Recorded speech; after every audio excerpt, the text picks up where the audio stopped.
Tak přijíždím na mauretánské hranice.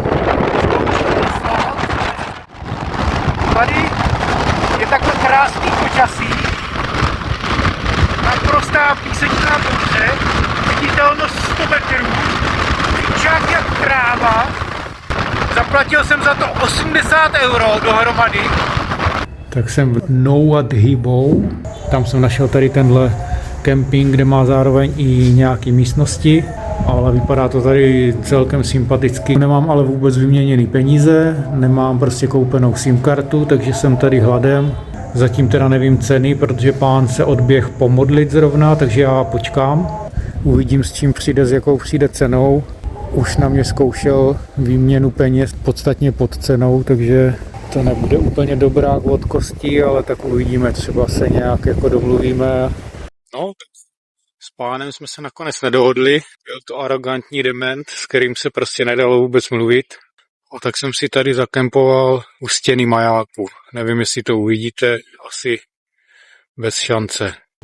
Tak už je ráno, 7:30, vítr se vůbec neutišil, to je furt stejný. Já se vrátím do města, musím sehnat nějak SIM kartu, vyměnit ty peníze. Tak jsem našel banku, těch je tady spousta. Jsou tady ty Western Unionky, kde se mění peníze, ale všechno to otevírá až po 9. Tyjo. Teďka je 8, tady je totiž ještě o hodinu méně než v Maroku.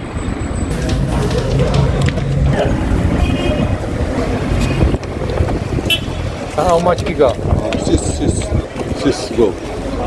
Nakonec se mi daří nejen koupit SIM kartu a vyměnit peníze, ale ještě se u kafe potkávám s 2 chlapíky, z nichž jeden umí trochu anglicky. Ten mě ukazuje předpověď a ujišťuje mě, že směrem do vnitrozemí se má vítr postupně utišit. A tak plán cesty nemusím měnit a vyrážím směrem na Atar. Tohle když zmíním, Ahmed mi okamžitě nabízí, že mohu přespát u jeho příbuzných na farmě ve městečku Benishab. To zní lákavě, sice už je skoro poledne a Benishab je vzdálen 350 km, ale Ahmed mě ujišťuje, že po celou trasu je cesta dobrá a tak nabídku přijímám. Po cestě se zastavují ještě na pozdní oběd, ale jinak cesta rovnou krajinou ubíhá poměrně svížně.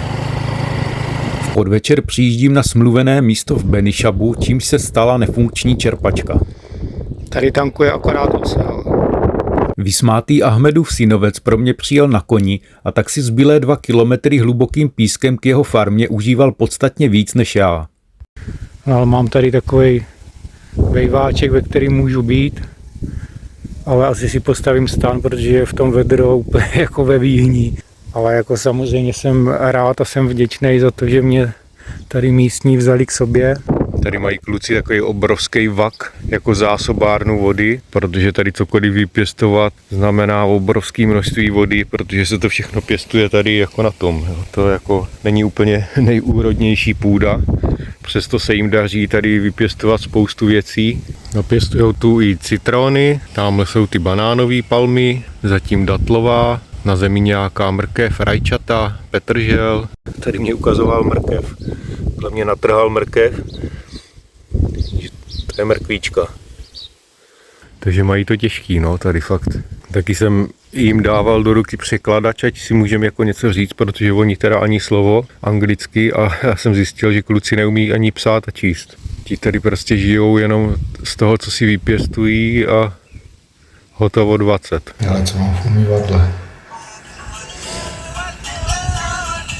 Večer ten mladší ze 2 bratrů dostane za úkol pro nás udělat tradičním způsobem čaj. Přestože mu je sotva 12 let, jde mu to výborně od ruky. Stále dokola si z tlačítkového telefonu přehrává svoji oblíbenou muziku a musím říct, že i mně se začíná líbit.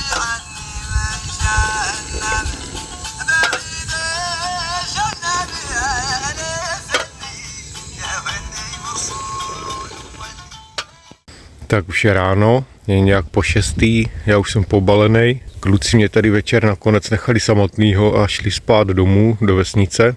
Nakonec jsem to ocenil a byl jsem rád, protože jsem si tady postavil stan.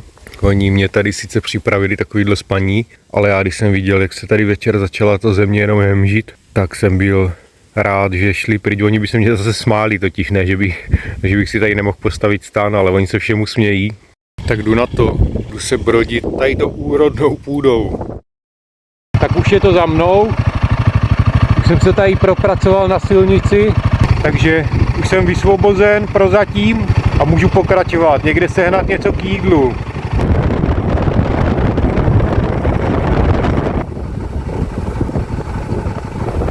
Tady první pumpa po asi 350 kilometrech, nebo první, to už je druhá, co zkouším. Ale po takové době, a co byste řekli, nemají benzín. Oni mají jenom policajty všude. Asi budou jezdit tam letý policajty, prostě nemají benzín. Nemají co do huby, nemají v čem pydlet, ale mají armádu a policajty. Všude, na každém rohu. A už jedou ty zbytečný. V místě, kde nemají lidi co žrát, tak si jezdí armáda v Land Cruiserech. A policajti to samý, samozřejmě. Nejzbytečnější lidi na světě. První zatáčky po mnoha stech kilometrech.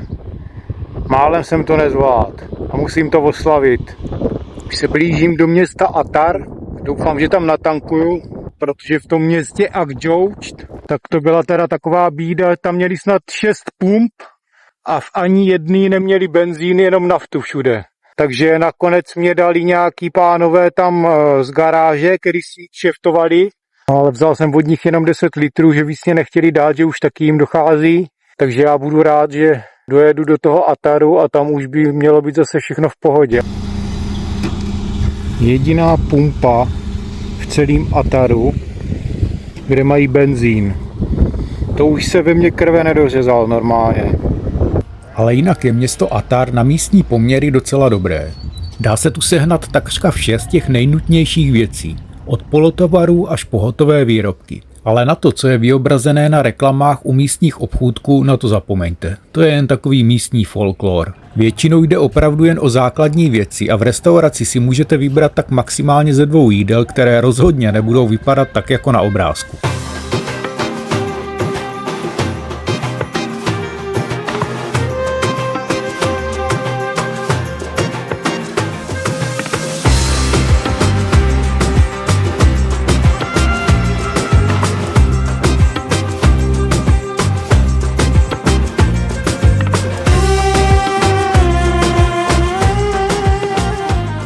Asi 8 kilometrů před Šoumem, takže už to mám na dosah, najdu si tam to jediné ubytování.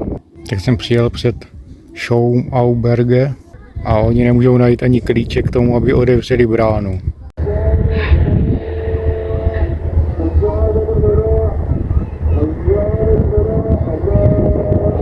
Šoum. To je díra, jakou svět neviděl. Ale je to jediná zastávka na cestě tohoto legendárního vlaku do Naudhibou. Donedávna to byl nejdelší vlak na světě, nebo nejdelší vlaková souprava na světě. Teď pro nevyužití, tak už je to mírně zkrácený, ale pořád to mívá přes kilometr. Jezdí sem spousta turistů, právě tady na ten vlak nasednou a pokračují do Naudhibou. A i teď jsem na ubytování potkal nějaký Poláky, taky se nechali zavést teďka na vlak a cestují vlakem, jo, v těch nákladních vozech. Bere se to jako dobrodružství. Ráno vyrážím z Šoumu na neobvyklou památku, která se nachází nedaleko. Ovšem cesta k ní je velice často v nepříliš dobrém stavu. Malou útěchou za tyto nepříjemnosti může být průjezd vrakovištěm starých železničních vagónů. Čím více blížím tomu tunelu, tak se překážky zhušťují a stěžují. Já si myslím, že už je to opravdu nedaleko. A teďka tady toto. To je neuvěřitelné. Já si myslím, že tamhle ta stěna, tak to už je vlastně vršek toho tunelu. Haha, jo, tak jsem tady. Tak jsem fakt tady. Paráda. Tento železniční tunel vznikl z politických důvodů v dobách okupace. V čase, kdy západní Saharu okupovali Španělé a Mauritánii zase Francouzi, nedokázali se rozumně dohodnout na průjezd vlaku pro převoz železné rudy na pobřeží. A tak francouzským inženýrům přišlo jednodušší vykopat téměř 2 kilometry dlouhý tunel žulovým masivem. Dnes je tunel nepoužívaný, protože železnice i silnice můžou vést vedle sebe částečně přes cizí území. No a když už jsem tady, tak musím samozřejmě vyzkoušet, jestli tunel tuneluje, ne?